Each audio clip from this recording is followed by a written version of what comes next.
Good morning class. कैसे हैं सभी? आज फिर एक डेट बढ़ गई, आपकी 30 तारीख हो गई है ना? 30 तारीख तक छुट्टियां हो गई हैं और प्रोजेक्ट की डेट भी बढ़ चुकी है। तो अब जब नया नोटिस आएगा तो उसी हिसाब पर आप लोग अपना प्रोजेक्ट सबमिट करने आइएगा। और इसी के साथ साथ आज हम बात करेंगे जीन पियाजे की। इससे पहले हमने थ्योरी पढ़ी थी एरिक्सन की। आज थ्योरी हमको पढ़ना है जीन पियाजे। तो जीन पियाजे के संज्ञानात्मक विकास, ये बहुत इंपॉर्टेंट है। ये जीन पियाजे बीएड में, एमएड में, डीएड में, डीएड में, लगभग सभी जगह जो है जीन पियाजे।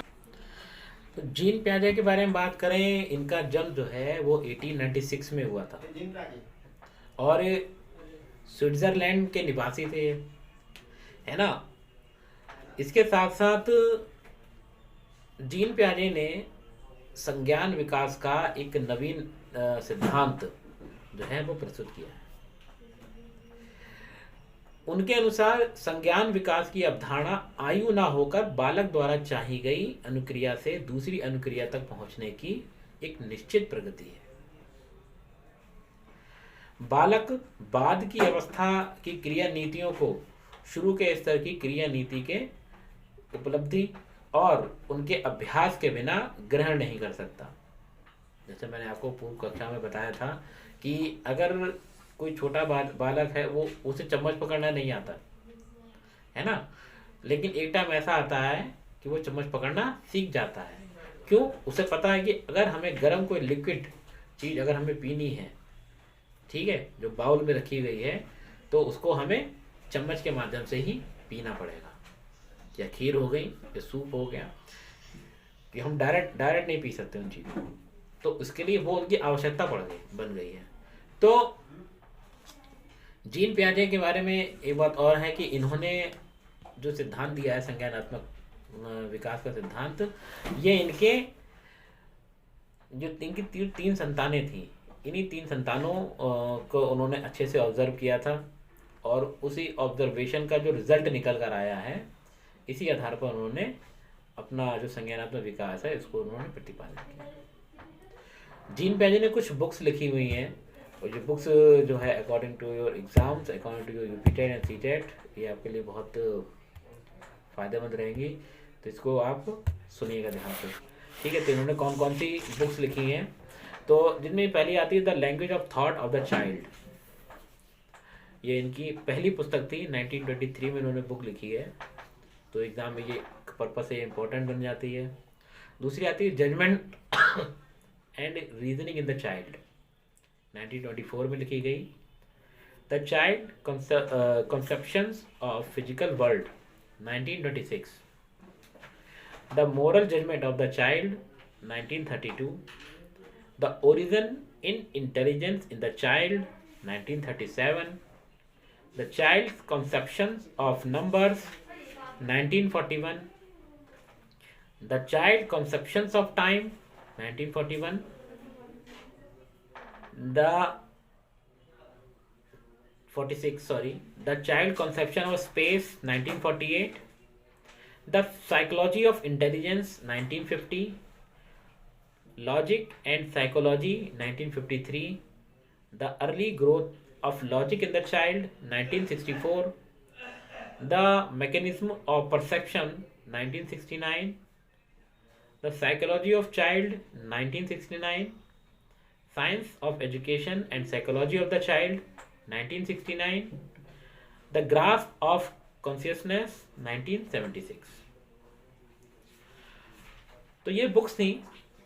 इन बुक में ये जो the moral judgement of the child है, ये बुक कई बार पूछी जा चुकी है। The moral judgement of the child, ये किसकी बुक है? 1923, हमारी जीन पियाजे की।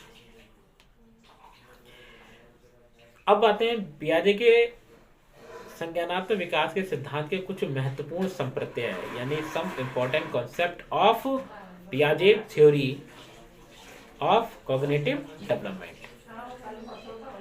तो पियाजे के संज्ञानात्मक विकास के सिद्धांत की व्याख्या करने से पहले इस सिद्धांत के महत्वपूर्ण कुछ संप्रत्यय हैं, उनको हमें समझना बहुत आवश्यक है। तो इसमें पहला हमारा आता है अनुकूलन। अनुकूलन यानी अडेप्टेशन। तो अनुकूलन क्या है कि पियाजे के अनुसार बालकों में वातावरण के साथ सामंजस्य करने की जन्मजात प्रवृत्ति होती है, जिसे अनुकूलन कहा जाता है। उन्होंने अनुकूलन प्रक्रिया की दो उपक्रियाएं बताई हैं। पहला है एसिमिलेशन, दूसरा है एकोमोडेशन, यानी आत्मसातीकरण और समायोजन। और इन दोनों में समानता यह है कि दोनों ही उपक्रियाएं स्वयं और वातावरण की वस्तुओं के बारे में सूचना प्राप्त करने की एक मूल योजना है। आत्मसातीकरण में क्या है कि चीजों को आत्मसात कर लेना है ना, एक ऐसी प्रक्रिया है जिसमें बालक समस्या के समाधान के लिए वास्तविकता से समायोजन करने से पूर्व में सीखी गई मानसिक संक्रियाओं का सहारा लेता है ना। जैसे मैंने आपको बताया था कि यदि शिशु किसी वस्तु को उठाकर मुंह में रख लेता है तो वह क्या एक आत्मसातीकरण है, क्योंकि वह वस्तु को परिचित क्रिया अर्थात खाने की क्रिया के साथ उसे आत्मसात कर लेता है। हर छोटा बच्चा जानता है कि भाई उसके सामने कोई भी चीज रखी है वो सब चीजें खाने की हैं। हर चीजों में वो अपना खाना देखता है, तो इसलिए हर चीजों को सीधे अपने मुंह में रख लेता है। ठीक, कभी कभी ऐसा भी होता है कि वास्तविकता से सामंजस्य करने में पहले की परिचित मानसिक प्रक्रिया या योजना से काम नहीं चलता। तो ऐसी स्थिति में बालक अपनी योजना, संप्रत्यय या व्यवहार में परिवर्तन लाता है ताकि नए वातावरण के साथ अनुकूलन कर सके। जैसे कोई बालक जानता है कि कुत्ता क्या होता है ना, परंतु ये बिल्ली को देखकर उसके मानसिक संप्रत्यय में परिवर्तन कर बिल्ली की कुछ अलग अलग विशेषताओं पर गौर करता है। यही उसका समायोजन है।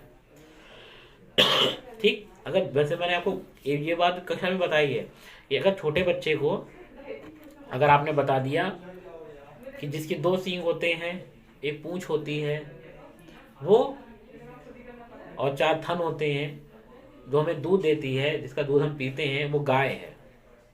ठीक, तो वो इन बातों को ध्यान में रखकर हर चीज को गाय समझने लगेगा जो उस जैसी होंगी। भैंस को भी वो गाय कहेगा। ठीक, लेकिन एक टाइम ऐसा आएगा धीरे धीरे वो अपने जो उसने चीजों पर आत्मसात करी होंगी उनमें परिवर्तन करके फिर वो समझ जाता है कि जो है गाय कैसी होती है और भैंस कैसी होती है। दोनों में फिर वो अंतर करना सीख जाता है। दूसरा आता है आपका साम्य धारण यानी इक्विलिब्रेशन। साम्य धारण का संप्रत्यय अनुकूलन के संप्रत्यय से मिलता जुलता है।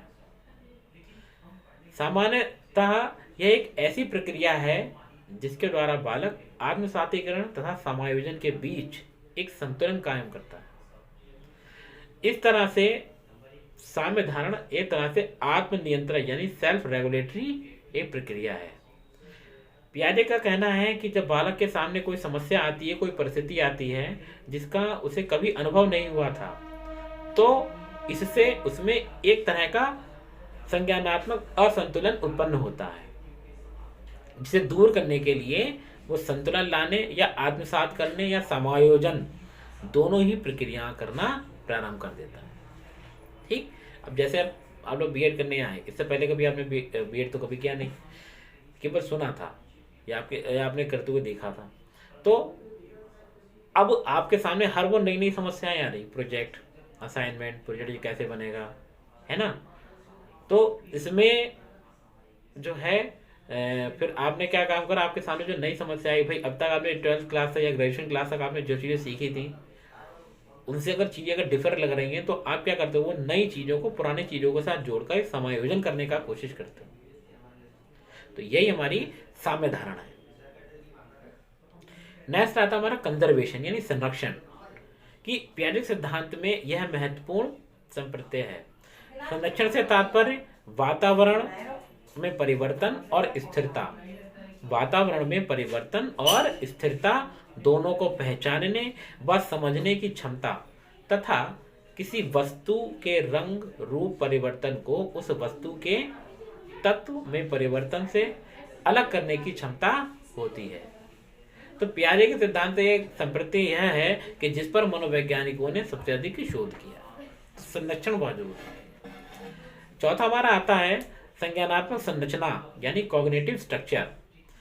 किसी बालक का मानसिक संगठन या मानसिक क्षमताओं के सेट को संज्ञानात्मक संरचना कहते हैं, है ना। यानी हम कह सकते हैं किसी बालक के मानसिक संगठन या क्षमताओं को ही संज्ञानात्मक संरचना कहा जाता है। तो आज के लिए इतना ही।